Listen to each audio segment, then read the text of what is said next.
Very good morning friends, नमस्कार। स्वागत है आप सबका। चलिए ध्यान दीजिएगा दोस्तों, 30 अक्टूबर है आज। वीडियो को कंप्लीट देखना है।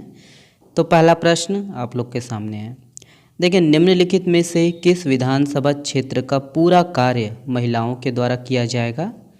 तो ऑप्शन को यहाँ पर देखेंगे और इसका जो सही आंसर है, correct answer option number C है, उपरोक्त दोनों। ओके, रायपुर उत्तर और रायपुर पश्चिम दोनों। ओके, चलिए देखते हैं। ध्यान दीजिएगा कि विधानसभा क्षेत्र रायपुर उत्तर और रायपुर पश्चिम में निर्वाचन का जो है पूरा कार्य महिलाओं के द्वारा किया जाएगा। और छत्तीसगढ़ के इतिहास में ये पहली बार है जब किसी क्षेत्र में जो है निर्वाचन का पूरा काम महिलाओं के हाथ में सौंपा गया है। और याद रखिएगा कि यहाँ की जो है 2 विधानसभा क्षेत्र महिलाओं के जिम्मे होगा और यही है कि यह विधानसभा रायपुर उत्तर और रायपुर पश्चिम है। ओके, चलिए, और यही है, देख लीजिए कि छत्तीसगढ़ में जो है दूसरे चरण का जो मतदान है 20 नवंबर को होगा। ओके, नेक्स्ट प्रश्न देखते हैं। ये है, देखिए, हाल ही में चर्चित पहाड़ी मैना को राज पक्षी का दर्जा कब दिया गया? तो ऑप्शन यहाँ पर है, सही आंसर है ऑप्शन नंबर ई है, 8 अप्रैल 2002 को। ओके, देखते हैं। ध्यान दीजिएगा कि बस्तर के पहाड़ी मैना की जो है विशेषता और इनकी जो है घटती संख्या को देखते हुए नवगठित छत्तीसगढ़ राज्य ने 8 अप्रैल 2002 को इसे राज पक्षी का जो है दर्जा दिया गया है। और पहाड़ी मैना को दोस्तों उनके जो है नैसर्गिक आवास में बढ़ाने और सुरक्षा देने के लिए कांगेर घाटी क्षेत्र के गांवों में दर्जनों मैना मित्र बनाए गए हैं। ओके, तो याद रखिएगा मैना मित्र किससे संबंधित है। ओके, चलिए नेक्स्ट प्रश्न देखते हैं। यह है, देखिए, मतदान के समय अंगुलियों पर लगने वाली स्याही को बनाने में किस केमिकल का इस्तेमाल किया जाता है? तो ऑप्शन को यहाँ पर देखेंगे और सही आंसर है ऑप्शन नंबर ए है, सिल्वर नाइट्रेट केमिकल। ओके, और ये प्रश्न बहुत इंपॉर्टेंट है, ध्यान दीजिएगा, इसके बारे में हम लोग डिटेल से देखते हैं। तो याद रखिएगा कि छत्तीसगढ़ विधानसभा चुनाव में हर बूथ पर 2 स्याही सीसी की जो है ज़रूरत पड़ेगी और आयोग द्वारा इसकी 1 सीसी रिजर्व के रूप में हर बूथ को दी जाती है। और लगभग 85,000 सीसी की ज़रूरत दोस्तों विधानसभा चुनाव का जो है कराने के लिए होगी, याद रखिएगा। और चुनाव में उपयोग किए जाने वाली 1 सीसी में 10 मिलीलीटर स्याही होती है। ठीक है, 1 सीसी में कितने? 10 मिलीलीटर स्याही। ओके, याद रखिएगा। और याद रखिएगा कि 1 सीसी मतलब 10 ml की सीसी लगभग 700 मतदाताओं की जो है अंगुलियों पर लगाई जा सकती है।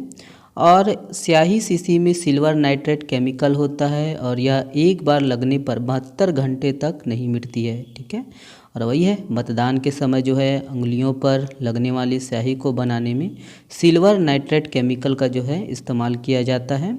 और 1 सीसी की जो कीमत है लगभग 164 रुपये है। ओके, ध्यान दीजिएगा। और याद रखिएगा दोस्तों कि छत्तीसगढ़ विधानसभा चुनाव में करीब 24,109 बूथ में करीब 8.5 लीटर स्याही की आवश्यकता होगी, यानी करीब 1.39 करोड़ रुपए की स्याही मतदान करने वाले को लगाई जाएगी। ओके, नेक्स्ट प्रश्न ये है, देखिए, किसकी जयंती के स्मरण में प्रतिवर्ष सतर्कता जागरूकता सप्ताह मनाया जाता है? तो ऑप्शन यहाँ पर है, correct answer option number A है, सरदार वल्लभ भाई पटेल। ओके, ध्यान दीजिएगा, याद रखिएगा। सतर्कता जागरूकता सप्ताह 2023 30 अक्टूबर से 5 नवंबर तक मनाया जाएगा। और इस वर्ष की जो थीम है, भ्रष्टाचार को ना कहें, राष्ट्र के प्रति प्रतिबद्ध रहें। ओके, याद रखिएगा दोस्तों कि सरदार वल्लभ भाई पटेल की जयंती 31 अक्टूबर को मनाई जाती है और उनके स्मरण में प्रति वर्ष सतर्कता जागरूकता सप्ताह मनाया जाता है। ओके, देखिए, किस ऐप के माध्यम से दिव्यांगजन वोटर लिस्ट में अपनी दिव्यांगता दर्ज कराकर वोटिंग के दिन व्हीलचेयर की मांग कर सकते हैं? तो ऑप्शन यहाँ पर है, देखेंगे। Correct answer option number D है, सक्षम ऐप। ओके, देखिए, हाल ही में चर्चित कालबान बंदूक के संबंध में कौन सा कथन सत्य नहीं है?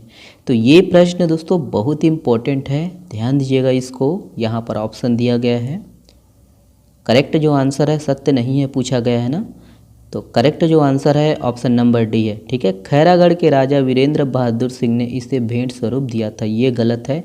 बाकी ए बी सी और ई, ठीक है, ये चारों जो है सही हैं। ओके, देखिए हाल ही में चर्चित बोध और डुडुम मछली छत्तीसगढ़ के किस जिले में पाया जाता है? तो ऑप्शन यहाँ पर है, सही आंसर ऑप्शन नंबर बी है, बस्तर। ओके, देखिए सुल्तान इब्राहिम सुल्तान सिकंदर को किस देश का नया नरेश चुना गया है?